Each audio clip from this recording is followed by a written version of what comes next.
Hak lain tak nampak. Kalau ada orang boleh nampak tu rezeki dia lah. Baharu dan kainat maknanya benda-benda yang tidak hidup. Macam batu, kayu dipanggil kainat. Ya. Okey, baharu dan kainat itu memberi bekas dengan tabiatnya, yakni dengan zatnya. Maka i'tiqad ini tiada khilaf ulama tentang kufurnya. Maknanya Qadariyah kata apa? Yang menentukan segala-galanya ialah makhluk. Yang menentukan segala-galanya ialah kainat, benda-benda tu. Maknanya kalau kita minum air, air inilah menyebabkan hilang dahaga. Tuhan tak masuk campur. Kalau hari ini kita mengubat beli Panadol untuk hilangkan pening kepala, maka Panadol itulah kainat yang menyembuhkan pening kepala. Tuhan tak ada campur. Sebab apa dia kata? Setiap kali perempuan sakit kepala, makan Panadol hilang, makan Panadol hilang sakit kepala, maka Tuhan tak campur tangan kat situ, kata Qadariyah. Maka orang yang begini menafikan kudrat dan kekuasaan Allah Subhanahu wa ta'ala. I'tiqad yang macam ini, tuan-tuan perempuan yang dirahmati, i'tiqad yang rosak, kufur kita. Kalau kita yakin sungguh-sungguh, hampir je dekat doktor tu confirm sihat. Macam sakit tak? Sakit apa? Sakit gaut. Sakit gaut tak ada klinik lain, hampir kat klinik ni. Kali kena cucuk confirm sembuh, klinik lain tak boleh pergi sembuh. I'tiqad yang macam ini dipanggil i'tiqad Qadariyah. Pernah tak kita buat i'tiqad macam tu? Ada ramai. Ni kita kena kenal elok-elok. Ya, aku makan ubat ni lah paling rasi, ya kan? Klinik lain tak rasi. Okey. Ni Qadariyah dipanggil. Jadi sebab tu tuan-tuan puan-puan, kadang-kadang kita tak sedar kita ni ada perangai Qadariyah. Setelah kita mendapat kesenangan, maka kita masukkan benda ni. Kalau tak ada aku bantu hang dulu, confirm lah ni hang susah. Ni Qadariyah. Ya, kita menafikan kuasa Allah Subhanahu wa ta'ala. Macam mana nak betul? Ni kita kena baik-baik. Arwah bapak betul saya, ni cerita-cerita ni lah ya. Tadi arwah ayah saya, ni bapak betul saya. Dia ada penyakit gaut. Tahu penyakit gaut? Ada orang kena penyakit gaut? Tak ada? Ada ya. Kalau ada, minta maafkan nak kata dekat tuan-tuan. Penyakit gaut ni bila dia mari je dekat dia, kalau anak saya berlari dalam rumah pun dia marah. Lantai simen lah tu kan, dia tak boleh pasal sendi dia ni kan. Bila dah teruk sangat kan, dia panggil jomlah bawa pergi klinik. Klinik mana? Klinik satu tu je, yang dia kata rasi je dia. Rasi, belakang rasi lah. Rasi kan. Jadi saya ni pun perempuan angkat ni. Nasib baik dia kurus dah kan. Saya angkat pun kena pelan-pelan sembuh. Kalau kata kaki dia tersadung kat pintu, mampus saya kena arah kan. Angkat ni, letaklah kereta elok-elok kan. Bubuh kaki dia pun, aduh, Allah, sakit sungguh tu. Saya tak pernah kena, tak ada pun penyakit tu kan. Saya kata macam mana lah penyakit dia rasanya. Orang ada kan? Tuan-tuan ada kena gaut? Ada? Perempuan pun ada? Tak ada, alhamdulillah tak ada. Saya duduk tengok Allah kesiannya kan. Jadi sampai dekat klinik tu, buka pintu kereta, cek doktor ada tak lagi, doktor tak ada pesakit. Okey, bila doktor tak ada pesakit, okey lah bawa angkat ni. Pergi masuk letak. Okey, doktor, ayah saya kena macam ni. Tak apa, doktor kata. Dia pun ambil injection tu, bak sekali cucuk. Saya pun tunggu kat luar. 3 minit lepas tu dia keluar dah. Jalan. Ikat pinggang cantik lah. Dia bekas polis. Saya tanya, abah okey lah? Okey, sihat lah. So nak pergi mana? Jom kita pergi kena mikari. Ambil lah. Mikari tahu mana? Kat kedai. Dia adalah kedai favourite dia. Saya duduk tengok mikari ni, ada udang, ada ketam kan. Dia zerak. Saya kata, seolah-olah penyakit tadi tak ada lalu. Hebat Allah dia. Ya. Akhirnya tak. Bila dia kenal lagi sekali doktor tu, dia pergi klinik dia tak mau. Pasal apa dia tak? Doktor tu dia pengubat bagus, cepat sembuh. Kan? Dia percaya semua macam tu. Qadariyah apa tidak yang tu? Secara realitinya ini panggil Qadariyah. Kenapa dia percaya sungguh doktor tu? Sebab apa? Sebab dia telah melalui adat, kebiasaan dia pergi tidur, rasi. Akhirnya dia beriktikad doktor ni boleh sembuhkan dia. Kalau dibincangkan secara ilmunya, memang kita kata rosak imannya. Tetapi kita tak mengatakan begitu kerana dia tidak membabitkan iktikad. Dia bukan banner keyakinan.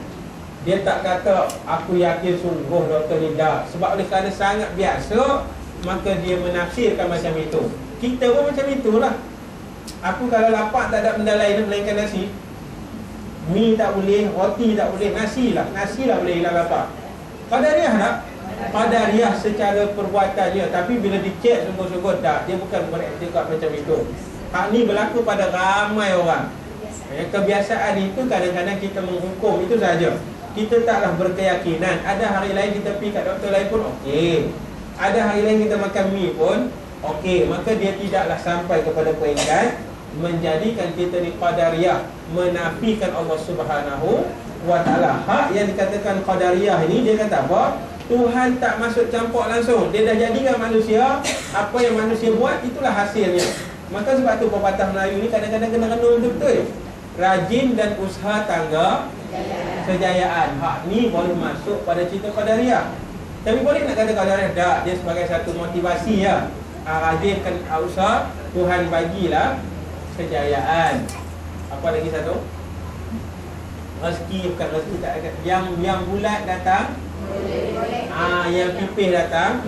Ada cakap satu lagi. Allahu Akbar. Dah sebelum tu sikit lagi. Rezeki cepat tak jadi segantang. Itu Jabariyah. Ada satu lagi kita jumpa. Cuma saya nak bagi puan-puan faham, iktikad macam ini, kalau kita bina satu keyakinan, hak ni dikatakan boleh merosakkan akidah. Maka sebab itu kita sering sebut la haula wala quwwata illa billah. Tiada daya, tiada upaya, tiada kekuatan bagi kami untuk menghasilkan sesuatu, melainkan ianya datang daripada Allah Subhanahu wa ta'ala. Kita ni hanya ikhtiar je. Ikhtiarlah untuk sembuh, maka berubatlah. Kalau ada penyakit, pergilah cari doktor. Maka cari doktor ni namanya ikhtiar. Sebab itu perempuan, tuan-tuan yang dimuliakan ya, kalau kita ada sakit, kadang-kadang orang kata kalau ada penyakit ni memang tak ada harapan sembuh, maka jangan perhabis duit nak berubat. Pernah tak buat perangai macam itu? Ada. Dia perempuan berubat daripada penyakit ini juga satu ibadah pada Allah Subhanahu wa ta'ala. Jangan rasa di sana ada kerugian dekat situ. Ni ada juga kalau pergi ke hospital ni, kalau kata kena kanser ni, tak ada apa, dah tunggu mati ya. Kalau nak operate 40-50 ribu, baik tak payah buang duit, lagi aku mati juga dah. Di situ dia satu ibadah pada Allah Subhanahu wa ta'ala. Jangan lupa yang perbuatan berusaha ini satu ganjaran pahala diberi oleh Allah Subhanahu wa ta'ala. Maka kita nak keluar daripada i'tiqad qadariyah. Yang ketiga, i'tiqad jabariyah, yakni satu i'tiqad yang sesat. Dia kata apa? Iaitu tiada bagi hamba itu usaha dan ikhtiar. Hanya Allah semuanya. Usaha ikhtiar pun Allah Ta'ala, memberi bekas pun Allah Ta'ala. Ni biasa dengar dah, ulat dalam batu pun boleh hidup, boleh makan. Kalau Tuhan kata rezeki dia ada kat situ, adalah, tak payah teruk-teruk gaduh. Tak payah piusah nak cari. Tuhan kata kalau ada. Yang pipih takkan apa tadi kita kata? Rezeki kalau secupat takkan jadi sekantang. Tuhan kata kalau rezeki hari ini banyak ni lah, tak ada usah teruk-teruk. Hak ni dipanggil Jabariyah. Maknanya dia kata apa? Manusia ni dia tak ada apa, melainkan Tuhan jadikan dia, Tuhan tentukan rezeki dia. Dia usaha ke tak usaha, Tuhan akan bagi juga. Ya, macam ulat dalam batu. Kan hidup lah ulat dalam batu lah, silah. Sungguh ulat dalam batu memang hidup, tapi dia pakai baju lah. Kan, dia menikah lah. Dia buat dah, dia tak buat kan. Jadi dia perempuan, tuan-tuan, hak ni kena beza manusia dengan haiwan. Jangan disamakan dalam konteks rezeki ni tadi. Saya ambil contoh mudah ya. Manusia dalam bab qada dan qadar ini dia kena ada ikhtiar. Haiwan tidak. Haiwan dia bukan ada ikhtiar, sebab haiwan dia tak ada akal. Akal ini ialah cara bagaimana manusia berikhtiar dan berusaha. Sebab tu ya, kita tengok gini. Perempuan biasa tengok kambing, tengok lembu tak? Lembu ni dia ada makan lain tak daripada rumput? Ada. Dia makan dedak, dia makan hampas apa tu? Sawit. Satu lagi tu orang buat minum putih tu, air putih tu. Soya bean. Hak tu. Dia ada tak pernah tak perempuan bagi lembu nasi, hari ni makan nasi biryani, oleh kerana kami makan nasi biryani, hang pun kenalah makan nasi biryani. Pernah tak buat hal tu? Kalau letak nasi biryani dengan rumput, dia pilih hak mana? Pasal apa? Kebiasaan. Pasal dia tak cerdik. Kan? Dia tak cerdik langsung. Tapi kalau kita bawa nasi biryani dengan nasi lemak, kita pilih hak mana? Ikut pilih lah selera kan. Bawa rumput kat situ, perempuan pilih hak mana? Nasi. Pasal apa? Pasal kita cerdik. Okey, hak ni dengar belik ya. Jadi manusia ni diberi akal untuk dia ikhtiar. Lembu tak diberi akal untuk ikhtiar. Sebab tu kita baca sabbihisma rabbikal a'la allazi khalaqa fasawwa wallazi qaddara fahada. Hak ni duduk ulah haiwan. Sabbihis, maha suci Tuhanmu yang amat tinggi. Allazi khalaqa, Tuhan ini yang menjadikan. Fasawwa, dan digariskan kejadiannya. Wallazi qaddara fahada, dan ada yang ditentukan caranya. Fahada, maka ditunjuk caranya. Maksudnya begini, lembu ni dijadikan oleh Allah, dan lembu ni Allah jadikan dia untuk makan rumput. Maka ditunjukkan jadi makan rumput je. Ditunjukkan jadi beranak tak? Beranak. Maka ditunjukkan cara macam mana dia untuk hidup. Qaddara fahada, ditentukan dan dijalankan caranya. Sebab tu lembu kambing nak beranak, dia tak pergi hospital-hospital. Kalau banding dengan orang macam mana?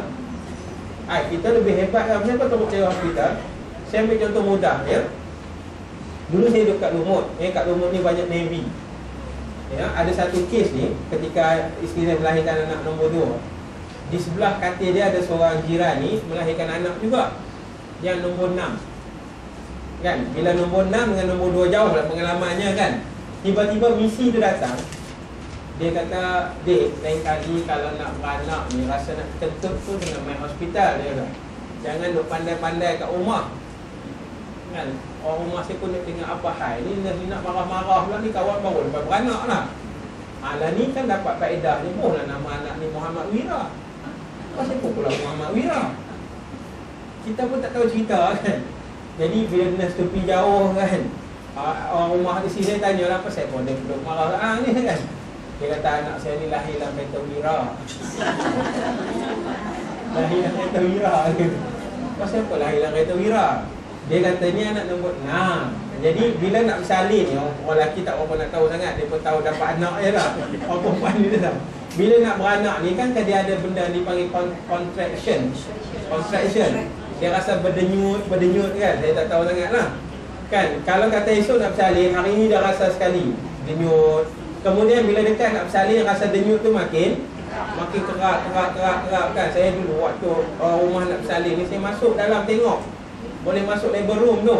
Jadi dengarlah bunyi bayi ni kan, bunyi jantung ni kan. Jadi kadang-kadang dia main sakit tu kan, nak tengoklah. Jadi sebab tu kalau di sebelah luar negara ni, isteri nak bersalin, suami kena jadi doktor juga, duduk tengok. Dia kata hang kena tengok isteri hang nak bersalin, sakit ke tidak, macam mana dan sebagainya. Barulah hang rasa sayang, rasa ni kan. Jadi dalam cerita tu dia kata, dulu dah biasa sangat, kalau malam ni rasa sakit, pergi hospital, tengok lusa baru salin dia kata. Tak larat nak duduk dalam tu, perempuan pun pernah pengalaman tu tak. Jadi bila main anak nombor 6 ni, dia kata bila sakit ni, dia kata pada suami dia, lambat lagi. Suami dia relax lah, cuci kereta dia kata. Jadi bila main lagi rasa sikit ya, dia kata sakit bang, tapi dia kata lambat lagi. Suami dia relax lah, duk sakit kan. Kemudian dia main sakit gerak nyut tu dia kata. Baru dia kata jom kita pergi hospital. Bila suami dia pimpin dia masuk dalam kereta, duduk tu, dia rasa sakit macam nak beranak lah. Dia perempuan tahu kan ni, dia nyut tu kan, macam tu bunyi lah. Rasa lah, lama dah tak ingat lah. Kan dia nyut, akhirnya tak boleh buat apa dah. Jadi dia kata pada suami dia, panggil jiran, tak boleh, memang nak beranak kat situ. Akhirnya perebah Wira tu terbaring dalam tu, memang beranak dalam tu. Maka dia pegang anak tu dengan uri sekali, bawa pergi hospital Manjung. Sampai kat situ kecoh lah bahagian kecemasan tu, pasal apa dah ada orang beranak dalam kereta. Rupa-rupanya itulah kes anaknya nama Muhammad Wira. Cabui juga benda tu kan. Ya, akhirnya tak tahu dia pun nama Muhammad Wira ke wajah dia tak tahulah kan. Tapi itulah insidennya. Ya, maknanya puan-puan kan, manusia ni ini ikhtiar dia. Tapi puan-puan tengok satu situasi. Penyu. Satu kajian dibuat oleh seorang pengkaji di UKM. Dia pergi ke Rantau Abang, Belah Terengganu. Penyu bertelur. Waktu penyu belimbing ni bertelur, dia pun satu detektor. Detektor ni alat apa? Pengesan. Habis dia bertelur tuan-tuan, puan-puan, dia penyu ni masuk ke laut, dia tengok perjalanan penyu ni sampai ke Antartika, duk renang. Ke China, ke India, semua ni penyu ni pergi main, kita pun tak tahu macam mana. Tapi bila penyu ni nak bertelur balik, dia boleh cari jalan balik ke Rantau Abang, rehat sat, bertelur. Berbanding dengan orang tadi hak ada akal ni, boleh beranak dalam kereta, apa cerita? Kalau kita bincang hak mana lebih cerdik? Penyu. Apa buat saya tak tahu, saya tak kata. Maknanya penyu lebih cerdik daripada orang dalam bab beranak tu. Hak ni lah ayat ni kata apa? Wallazi qaddara fahada. Penyu ni memang hidup macam ni, maka Tuhan tunjuk hang hidup macam ni, bila nak bertelak macam ni. Ya, kalau orang tak, orang kena ada ikhtiar. Kalau ikhtiarnya menepati takdir, maka dapatlah dia. Kalau ikhtiarnya tak menepati takdir, tak dapatlah dia. Macam orang niaga makan, kalau tak, dia memang kata Tuhan bagi rezeki. Tapi cuba pergi niaga kat tengah hutan. Niaga nasi lemak tengah-tengah padang waktu malam, ada rezeki nak mari? Tak ada. Kerana usaha itu tidak menepati takdir, ya. Baik. Maka Jabariyah ni dia kata bahawa manusia tak ada daya upaya, melainkan Tuhan ni lah. Ya, maknanya dia letakkan segala-galanya pada Allah Subhanahu Wa Taala, menggantungkan semuanya pada Allah sampai menafikan kita punya usaha ni langsung, ya. Maka dia ni kalau dalam pepatah Melayu dia kata apa? Yang apa tadi? Rezeki kalau sejupak takkan jadi segantang. Ini satu ucapan yang sangat-sangat salah daripada Qadariyah. Jadi kita tak payah beriktifak macam tu lah puan-puan. Rezeki ni kita tak tahu, dia hak Allah. Kalau kita usaha betul-betul ikut jalannya, maka Tuhan bagi lebih daripada bergantang-gantang pun. Ya, jadi sebab tu ya, nasihat daripada ulama, ya. Dan Nabi pun sebut jangan tidur selepas daripada subuh. Kenapa? Rezeki akan sempit, akan kurang. Dia tak susah puan-puan. Kalau tak percaya kan, perempuan masak pagi, lepas masak pergi tidur, bangun tengok ada tak lagi rezeki tu. Ni di sekolah ni, anak bangun balun, suami bangun balun, kita bangun tengok tinggal banyak mana. Ya, sebab tu orang putih kata apa? Orang putih kata apa kan? Early bird, ya. Apa? Fly bird, early bird get more earth, dia kata. Burung terbang banyak cari rezeki, tapi mana burung yang keluar awal, dia akan dapat yang paling banyak, ya. Ini bab dia, ya. Jadi sebab tu dalam kes ini Jabariyah kita tolak kerananya, walaupun kita ni ada juga perangai-perangai Jabariyah, ya. Kalau Tuhan kata rezeki hang banyak tu lah, tak, ya. Tuhan dia akan bagi rezeki berdasarkan ikhtiar kita macam mana. Nak tahu mudah gini, perempuan lepas ni balik makan tengah hari sepinggan, kenyang dia macam mana? Kenyang tu. Besok makan 2 pinggan, kenyangnya macam mana? Tak larat bangkit. Lusa balun 3 pinggan, masuk ward. Kan?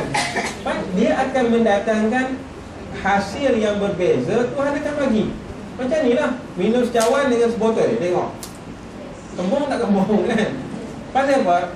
Dalam bab ini Qadariyah ini menafikan peranan ini. Dia kata Tuhan lah, minum pilah banyak mana pun, kalau Tuhan kata tak kembung lah, tak, ya. Jadi hak ini adalah i'tiqad yang sangat-sangat salah, ya, menurut Jabariyah. Kemudian ada i'tiqad yang keempat, ya. I'tiqad yang keempat ini i'tiqad Mu'tazilah. Dia kata apa? Hamba itu memberi bekas dengan kuwah ataupun dengan kudrat, dengan kekuatan yang dijadikan Allah Ta'ala padanya, yakni memberi bekas perbuatan hamba yang ikhtiari. Ini satu i'tiqad yang wujud pada zaman kerajaan Bani Abbasiyah lama dulu. Hari ini pun ada juga orang beriktikad macam ni. Dia kata apa? Tuhan jadikan manusia, maka Allah bagi pada manusia ni kekuatan, Allah bagi pada manusia ni akal. Akal dan kekuatan manusia inilah yang memberi hasil terhadap sesuatu pekerjaan. Macam cerita kita tadi lah, perempuan masak kari, maka akan dapatlah rasa kari. Takkan Tuhan tukar yang lain. Dia kata yang ini dihasilkan oleh manusia. Kerana apa? Tuhan bagi akal dan kekuatan manusia, maka akal dan kekuatan inilah yang memberi hasil. Bukannya cerita Tuhan, ya. Nak faham dia macam mana?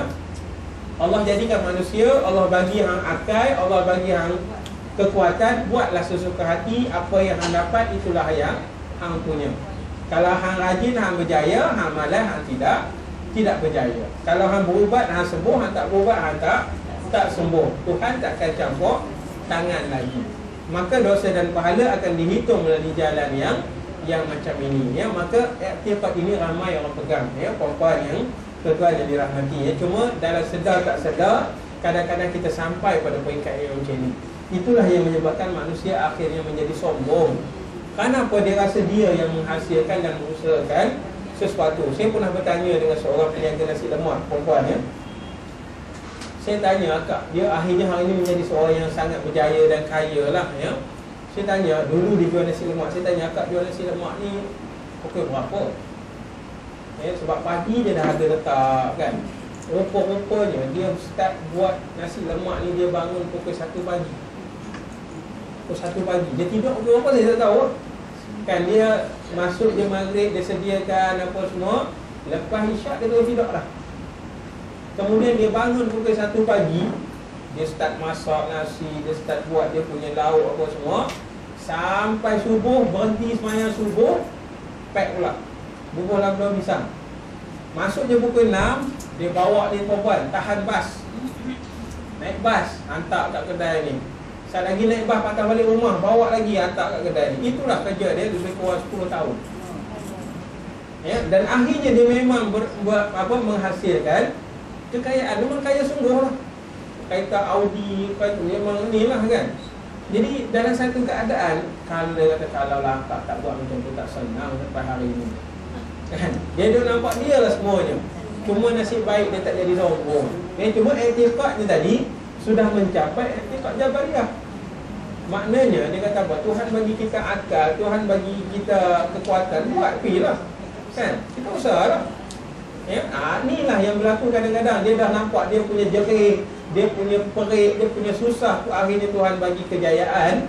Dia tak nampak sebenarnya dia tak menghasilkan yang itu, melainkan semua melalui kehendak Allah Subhanahu wa ta'ala. Cuma usaha dia lebih, maka Tuhan bagilah lebih, ya. Jadi saya pun kadang-kadang saya bagikan ayat ni pada dia.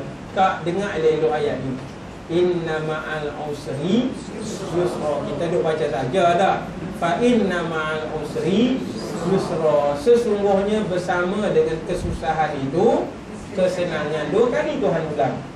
Alam nashrah laka sadra wa wada'na anka wizra allazi anqadha dhahra wa rafa'na laka zikra. Itu ceritanya.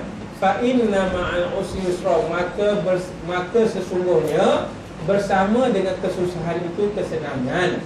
Inna ma'al usri yusra. Sesungguhnya bersama dengan kesusahan itu kesenangan, ya. Tuhan habaq. Kalau susah-susah untuk senang, maka akhirnya Tuhan bagi senang. 2 kali diulang. Maknanya untuk senang kita akan mula dengan susah. Macam kita dulu, kan. Kalau saya belah orang kampung ni lagi lah, kan. Saya adik-beradik ramai. Saya ingat saya ramai dah. Ada satu kawan saya lagi ramai, 15. 15. Kadang-kadang dia malu nak abang adik-beradik dia 15 orang. Sampai pergi sekolah menengah, perempuan tak boleh pakai seluar panjang. Bapak dia tak mampu nak beli seluar panjang. 15 orang adik-beradik. Duk kayu api dah berbulu kaki pun seluar pendek tu. Kan, memang kita nampak lah. Kami keluarga penawai getah belah Kuala Kangsar ni, penawai getah lah, kan. Memang susah lah. Getah 40 sen sekilo, 50 sen, kan. Jadi setelah dia habis belajar tu, jadi senang lah, kan. Umur mak dia dah dalam 60-70 ni, kan. 15 orang adik-beradik ni kadang-kadang bawa pergi China, kadang-kadang bawa pergi Hong Kong, sekali-sekala bawa pergi United Kingdom, kan. Jadi bila sembah-sembah ni lah Tuhan kata inna ma'al usri yusra. Susah-susah dulu, hari ni kesenangan itu melalui tangan anak-anak, ya. Payah-payah dulu, hari ni rezeki tu banyak dengan jalan anak-anak ni tadi, ya. Maka hak ni lah kita renung pelan-pelan, ya. Jadi Mu'tazilah ini kadang-kadang kalau kita percaya sungguh dengan iktikad macam ini, akhirnya menjadikan kita ni sangat sombong. Sombong satu hal, kadang-kadang kedekut satu keadaan, ya. Aku susah-susah nak dapat senang-senang minta, kan? Jadi sebab itu puan-puan, hak ni kena keluar daripada kita punya kehidupan, ya. Kalau kita memberi pun Tuhan akan bagi balasan yang lebih banyak. Jadi dalam kes yang begini, kita tinggalkan i'tiqad qadariyah, i'tiqad jabariyah dan i'tiqad Mu'tazilah kerana dia tidak bersesuaian dan tidak tepat dengan cara fikiran yang akal yang waras, ya. Maka kita kembali kepada i'tiqad Ahlus Sunnah wal Jamaah yang akhirnya menjadikan kita ditunduk dan patuh pada Allah Subhanahu wa taala, ya. Okey, yang keberapa dah tahu? Apakah hukum syarak belajar ilmu tauhid ini? Ya. Apa hukum syarak? Hukum syarak ni hukum agama, ya. Allah kata apa belajar hukum ni, belajar ilmu ni? Hukumnya fardu ain atas tiap-tiap mukallaf, laki-laki dan perempuan, mengetahui ilmu tauhid ini dengan jalan ijmal. Itu ayat tu sampai kat situ, jangan putuskan ni, ya. Dengan dalil ijmali, ya. Saya ulang, ya. Hukumnya fardu ain atas tiap-tiap mukallaf, lelaki dan perempuan, mengetahui ilmu tauhid ini dengan dalil ijmali. Maknanya hukum kita belajar apa? Hukumnya fardu ain. Fardu ain dalam bab macam mana? Mengetahuinya dengan dalil ijmal. Dalil ijmal macam mana? Dalil yang ringkas. Saya ambil contoh dalil ringkas. Hak ni kita belajar lama dulu. Dalam bab Allah, kita kata Allah wujud, betul? Wujudnya Allah dengan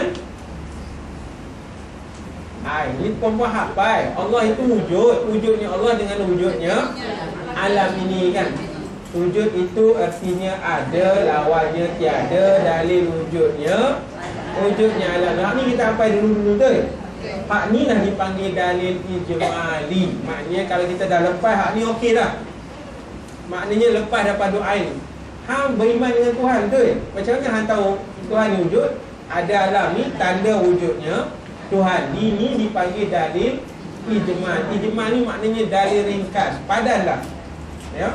Maknanya kita boleh buktikan kewujudan Allah dengan kewujudan alam. Yang macam ini fardu ain, wajib semua orang ada maklumat tentang dia. Kalau tak ada maklumat tentang ni, wajib dia pergi mengaji, ya. Perempuan jangan duk buat main lah. Ini bukan masuk bab ni. Dulu masuk TV, satu bab, ya, satu soalan. Perempuan pernah tengok cerita ni. Siapa yang nak jadi millionaire tu? Who wants to be a millionaire?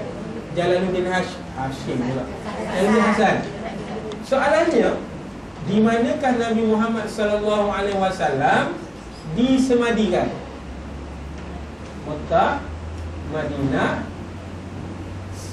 Syria. Pilihan. Anak orang Islam kita boleh jawab Mekah. Buat pasal, ya. Dia satu hal memalukan lah, ya. Benda yang paling ringkas, paling mudah dalam agama tentang Rasulullah, ada orang Islam tak tahu. Di mana disemadikan, dilahirkan ke disemadikan. Tapi memang jawapannya sangat-sangat salah. Dan yang baru ni saya tengok juga, yang 10 sejuta mani jatuh. Duit jatuh sejuta tu kan. Berapa surah ada dalam Quran? 20, 92, 113. Adalah dia punya umat-umat tu. Oh, dia kata, surah ni mesti yang ganjil. Amboi, sedap. Dan kebetulan kawan partner dia bukan Islam, non-Muslim, India kata saya. Dia pun mengaruhi lah, ini dia mesti bukan yang genap ke yang ganjil ke. Dia kata yang ganjil. Dia berpilih-pilih, dia tak tahu. Perempuan, benda ni bukan benda yang susah dalam agama, tapi benda yang sangat senang.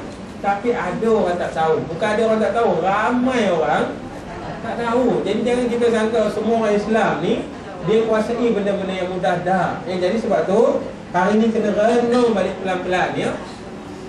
Kalau dalam bab ilmu akidah ni, wajib atas orang-orang Islam yang mukallaf, dia kena tahu ya tentang ilmu tauhid dengan dalil yang ijmal. Ijmal ni maknanya dalil ringkas, cukup dah. Macam hukum mengetahui Nabi yang diutuskan oleh Allah ada berapa orang? 25, cukup dah. Nak sebut nama satu-satu, kalau tak boleh nak apa pun tak menjadi kesalahan. Maknanya 25 tu dah ijmal dah. Ijmal ni ringkas dah. Mula dengan Nabi Adam, berakhir dengan Nabi Muhammad. Selesai. Hak ni dipanggil dalil ijmali, ringkas. Maknanya kalau kita ada hak ni, lepaslah kita sebagai seorang mukallaf. Kalau hak ni tak ada, puan-puan, kita bernafas ini berdosa, kita hembus nafas ini juga berdosa. Kerana kita duduk dalam satu alam yang kita tak tahu siapa milik dia. Dah tak tahu siapa milik dia, kita balun rezeki dia. Dah kita balun rezeki dia, kita tak taat perintah. Ni banyaklah cerita besarnya. Cuma hak ni paling awal. Sebab tu ada satu buku akidah juga, dinamakan Nurul Yaqin, ya, balasan bagi mereka yang tak mau mengenal Tuhan dengan jalan malas. Ada orang mengaji tak nak pergi mengaji, ada orang pergi belajar, dia duk kata orang belajar apa. Orang macam ini, bernafas dia adalah bernafas dalam keadaan dia berdosa pada Allah Subhanahu wa ta'ala. Sebabnya perempuan, tuan-tuan, hari ini tak ada alasan lagi nak kita jadi jahil, tak ada alasan lah. Kalau perempuan malas nak pergi mengaji, duduk depan TV. Apa ada tanyalah ustaz, ada Al-Kuliah, ada Al-Hidayah, ada semua ada kat sini. Kan? Apa lagi ada? Kalau dah malas sangat, teruk sangat ada ni, malas nak bangun, tu ada. Itu jalan untuk hilang jahil. Kalau tak ada SO, tak ada TV, orang mengaji kat masjid, kat surau ada, pi lah. Kalau tu pun malas juga, pi beli CD orang jual, berlambak, pi baca, pi tengok, pi dengar. Tak ada jalan untuk kita jadi jahil lagi. Tapi kalau dah buat semua, mengaji sudah, tengok TV sudah, dengar tape radio sudah, tanya sudah, tak faham-faham juga, tak boleh juga bengong sangat kot, tak faham-faham. Hak ni lah diberi kemaafan pada dia. Dia dah usaha dah, tapi tak lepas juga. Hak ni orang yang dilepaskan daripada azab Allah Subhanahu wa ta'ala, ya. Baik, kita tengok ni. Contoh dalil ijmali. Seperti berkata dia, tanda ada Allah Ta'ala itu baharu alam ini, ya. Maknanya apa? Dia kata tanda Tuhan ni ada macam mana? Baharu ni alam. Baharu ni apa? Berubah-ubah. Hak ni baharu dengan maksud berubah-ubah. Apa tanda Allah ada? Berubah-ubahnya alam. Apa berubah-ubahnya? Hari ni siang, besok mana? Besok malam, besok siang juga. Ni dah masuk sejam setengah ni mula lah, kan? Hari ni siang, besok siang juga. Tengah-tengah tu ada malam. Hari ni dah selepas ni. Okey.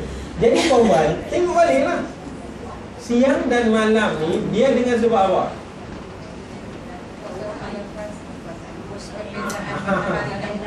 Ada orang kata dengan sebab matahari, betul? Dah. Matahari itu nak jadi sebab Tuhan jadi siang, nak jadi sebab Tuhan jadi malam.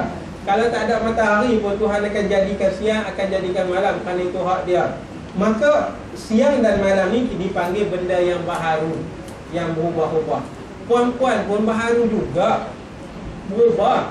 Dulu waktu kecil tak ni, waktu umur belasan tahun comel dia macam ni, kecil molek dah. Masuk dah ni dia besar sikit. Hak ni dipanggil perubahan. Baharulah kita ni. Sebab tu saya sering sebut, suami perempuan lah ni suami yang baharu. Tak percaya. Tak apa, kena sebut kat ni kan. Isteri tuan-tuan sekarang ni isteri yang baharu. Bukan tak lama, kerana dia berubah. Kan tak percaya, tengok gambar kahwin dulu dengan gambar lali. Dia sebab tu perempuan kan, dia nak merenung macam mana kan. Setiap tahun ambil gambar, satu pi lah kedai gambar tu, setiap tahun ambil. Kemudian bandingkan tahun lahir tahun 40, 41 sampai lah ni dah berapa puluh gambar dah. Tak ada lah, 70 keping tengok dia punya tu. Ya, ada buat lah, tak mau buat, takut nak buat. Ya, kalau perempuan buat kan, buat daripada umur 50, bukan umur 50, katalah umur 15. Sampai lah ni, kalau ada 30 pin memang nampak kita punya perubahan satu. Hak ni lah dipanggil baharu. Berubahnya kita daripada satu keadaan kepada satu keadaan, ya. Baik. Dan hukumnya fardu kifayah mengetahui akan dia dalil tafsiri. Itu hukum kedua. Tafsiri, bubuh satu titik kat situ. Itu tertinggal titik. Okey.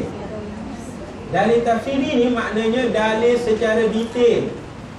Dalil secara bukti secara jelas sangat. Hak ni fardu kifayah. Fardu kifayah ni macam mana? Dalam satu kampung ni ada seorang yang pakar dalam bidang tu, lepas dah kita punya dosa. Maknanya dalam Korea perempuan, siapa yang pakar dalam ilmu akidah ada. Kalau ada, okey lah. Jangan pula okey tak apa, dia pakar, kami tak payah mengaji, tak apa, ada masalah jumpa dia. Tak. Bila dia pakar, panggil dia mengaji, mengajak, supaya kita dapat faedah daripada dia. Takut-takut dia mati, tak ada orang dah boleh jadi orang yang mahir, yang alim. Maka kalau tak ada dalam kampung tu perempuan, berdosa lah satu kampung, satu qaryah. Kalau dah cek qaryah ni memang tak ada, terpaksalah kita ahli qaryah cari seorang hak luar, mai import, pergi ngajak dalam ni, supaya terangkat fardu kifayah. Kalau import pun tak ada, semua orang tak mau main, bandar baru ni payah dah nak seberang sungai dan sebagainya. Maka nak tak nak, perempuan kena kumpul duit, cari satu ahli qaryah, pergi hantar dia mengaji. Hantar pergi lah ngaji mana-mana, Mesir ke, pergi masuk universiti ke, hantar pergi lah pondok-pondok ke, bukan pondok-pondok, mana-mana pondok ke, supaya dia alim. Dan dia balik nanti, duduk balik kampung ni, mengajak orang kampung tu. Jangan dia balik, dia pergi pindah tempat lain, nak ni mengarut, cerai dia dah. Bila dia balik, suruh dia mengajak kampung tu supaya apa? Masyarakat ni hilang daripada jahil dalam bab akidah, barulah terangkat fardu kifayah. Ini dalam bab hukum itu tadi, ya. Kemudian muslimin muslimat yang dirahmati, kita tengok apakah yang dikatakan dalil tafsiri yang fardu kifayah mengetahui dengan dia, ya. Okey, sampai kat sini kita berhenti puan-puan. Ada persoalannya?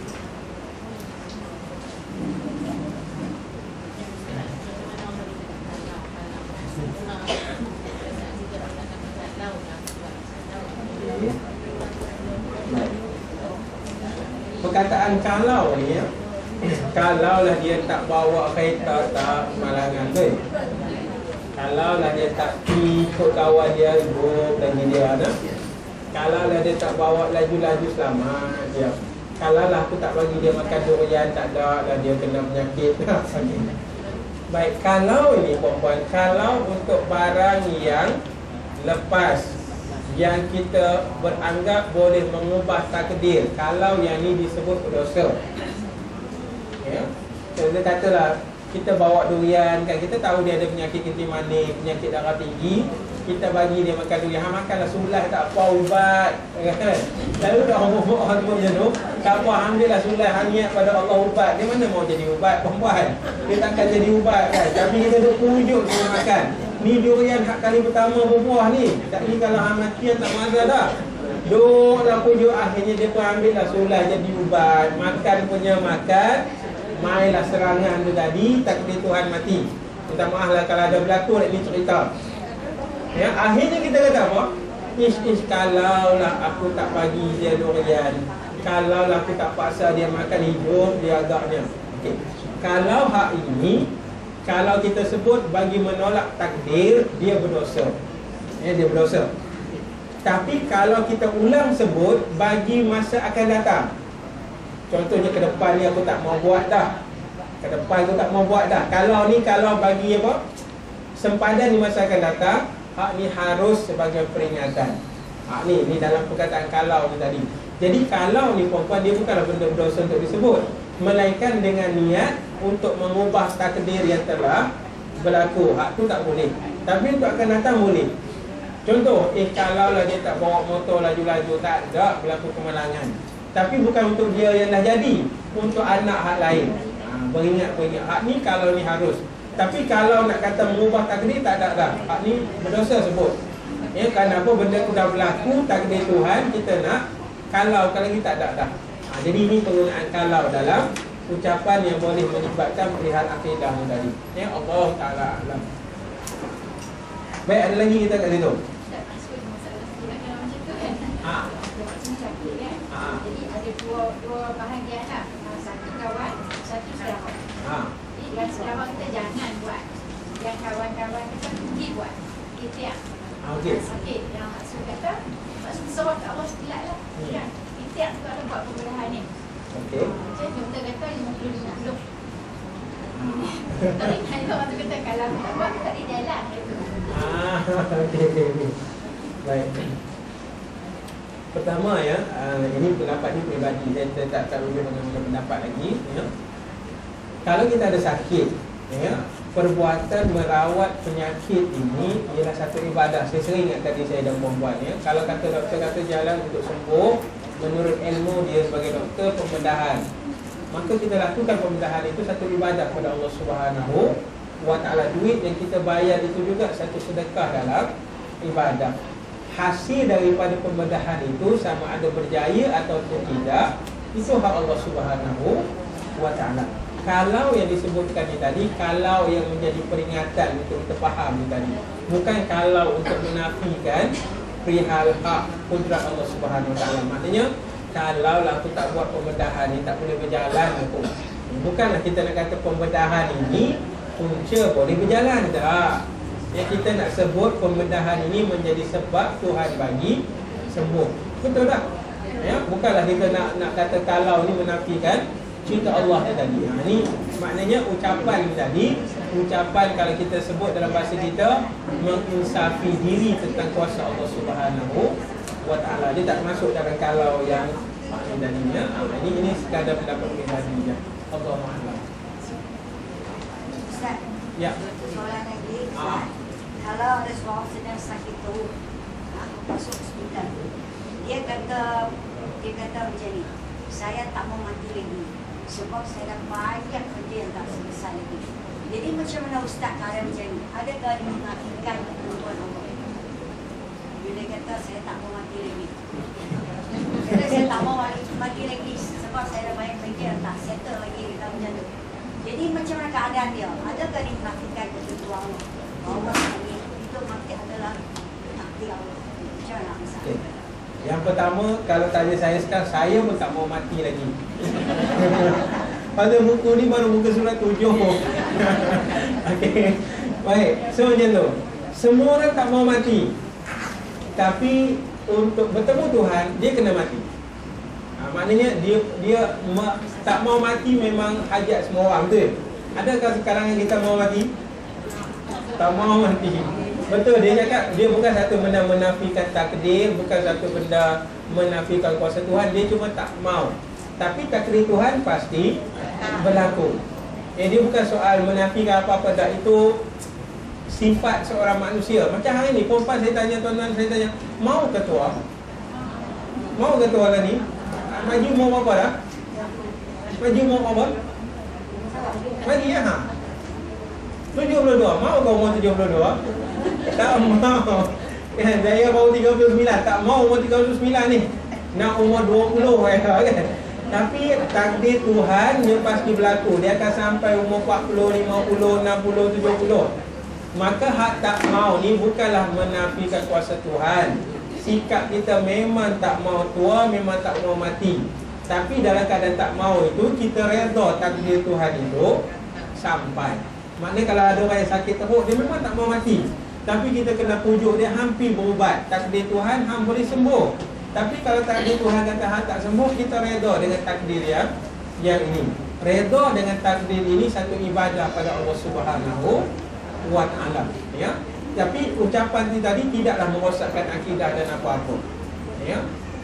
Boleh faham tak kat situ? Okey. Allahu a'lam. Ni biasa, maknanya kalau tak mau mati memang semua orang tak mau. Tapi saya ada tanya satu Ustaz. Soalan yang sama. Tapi dia kata lain. Dia kata makna dia tak reda. Makna dia tak reda dan untuk Allah. Mungkin dia jahil. Sebab dia kata macam tu sampai saya tanya Ustaz. Apa Ustaz? Itu mungkin dia jahil sebab dia tak reda. Dia tak baca kata macam tu. Okey, ini saya faham mungkin macam tu. Kita sakit dari tadi, Tuhan takdirkan dia sakit. mungkin dia tak mau sakit tu, maknanya dia tak reda nak kena penyakit. Itulah dosa tu. Tapi kalau tak mau mati, memang semua orang tak mau mati. Cuma bila berlaku mati, kena reda. Nak kata apa? Cuma orang yang mati nak reda tak reda, dah mati nak kata apa? Dah mati bila? Allahu'alam. Majorih hak tu.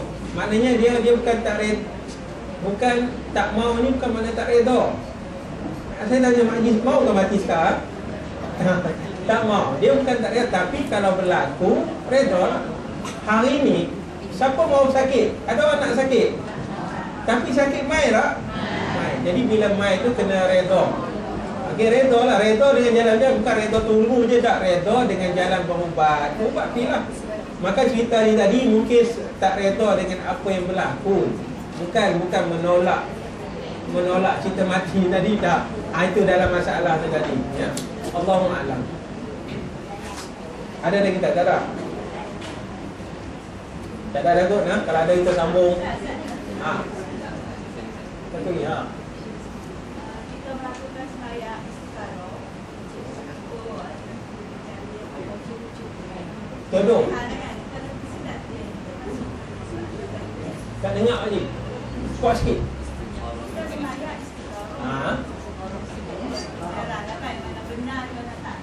Okey.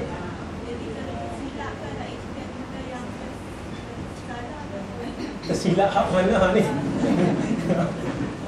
Ini macam cerita lama je kan. Dulu orang Penang buat istiqarah, tersilap apa tu. Tak main-main lah. Okey, dia gini ya. Ini mungkin sedikit faham solat istikharah. Puan-puan, istikharah bukan solat pemilihan. Kata kalau ada orang nak pinang A dengan B nak pinang kita pun buat istikharah. Tiba-tiba malam ni naik muka A, malam besok naik muka B macam. Payah pula dah. Masuk orang ketiga pinang, malam lusa naik muka dia. Dia gini, istikharah ini maksudnya sakhara. Sakhara apa? Permudah. Istikharah meminta dipermudahkan. Jadi solat istikharah ini harus dilakukan bukan ketika ada pilihan, tapi bila ada pekerjaan nak dibuat, maka kita buatlah istikharah. Contoh, besok puan-puan nak bekerja, nak berniaga, nak kenduri kahwin ni, orang kahwin banyak kan, maka istikharah malam ini. Bukan kita nampak menantu A ke B, dah. Maknanya, ya Allah, aku solat ni minta mohon dipermudahkan urusan. Itu maksud istikharah. Ya, istikharah dia berlaku dalam, ini maksud yang pertama. Ya, saya harap semua orang boleh faham kat situ. Ya, maknanya kalau kata kenduri kahwin, dia satu kerja yang payah. Kita doa pada Allah dengan solat istikharah supaya kenduri kahwin ni jadi mudah. Maka dipermudahkan. Orang nak pergi temu duga, dia bukan istikharah nak pilih kerja ke tak. Minta dipermudahkan urusan temu duga. Ada orang pinang A ke B, istikharah dia bukan semestinya mimpi. Mimpi nampak muka Abang Ali dengan Abang Abu. Dah. Dia berlakunya Tuhan bantu mudah. Kalau dengan Abang Ali ni, ada orang suami Abang Ali minta maaf nak. Dia nampak jalannya mudah, caranya mudah, orang yang dekat ni pun nampak lorongnya macam itu. Dia tak semestinya terhasil melalui mimpi. Kalau nak tunggu mimpi, tak mimpi-mimpi 12 tahun, apa tak mimpi begini tak? Dia bukan istikharah dipandu melalui mimpi. Kadang-kadang boleh berlaku melalui mimpi, itu kita tak nafikan. Tapi jangan harap istikharah boleh datang melalui mimpi. Biasanya diberi jalan yang sangat mudah. Contoh, ya, ada tawaran pergi haji tahun ni dengan yang datang tahun depan. Kita nak tahun depan. Kan ini payah ni, tahun ni ke tahun depan. Tengok-tengok Allah mudahkan tahun ni. Kan tak ada apa yang menghalang, ya. Ataupun tahun ni bila nak pergi dengan anak ni nak periksa, nak pergi pula anak ni pula sakit. Ini maknanya pilihannya tahun hadapan. Kita nampak rintangan-rintangannya kat situ. Maka istikharah ialah satu kaedah atau cara solat memohon dipermudahkan urusan. Maka istikharah puan-puan dia harus berlaku saban hari. Bukannya tunggu ada pilihan A ke atau pilihan B. Allahu'alam. Ramai orang buat macam tu tak? Dia bukan belajar silap, dia punya kepahaman tu. Kita tak silap dah. Allahu a'lam. Nasib baik Ustaz terang. Amboi nasib. Nasib baik, terima kasih Ustaz. So dia boleh buat hari-hari. Macam hari ni kata nak mengajak ni kan. Ni nak cakap bahasa utara ni tak apa nak kata minta daripada kelas bagi orang faham. Okey dah tu. Ya. Okey dah ada kita. Buat malam. Macam ramai orang berniat nak jumpa Rasulullah. Istikharah lah. Kan ya Allah bagilah peluang mimpi jumpa Rasulullah. Jarang kan kita nak buat. Ada tak ada? Kalau ada kita sambung tahun depan. Lama ni lah. A'udzubillahi minasyaitonirrajim. Bismillahirrahmanirrahim. Alhamdulillahirabbil alamin. Hamdan hamidin hamdan syakirin. Allahumma antas salam wa ilaika ya'udus salam. Fahayyina rabbana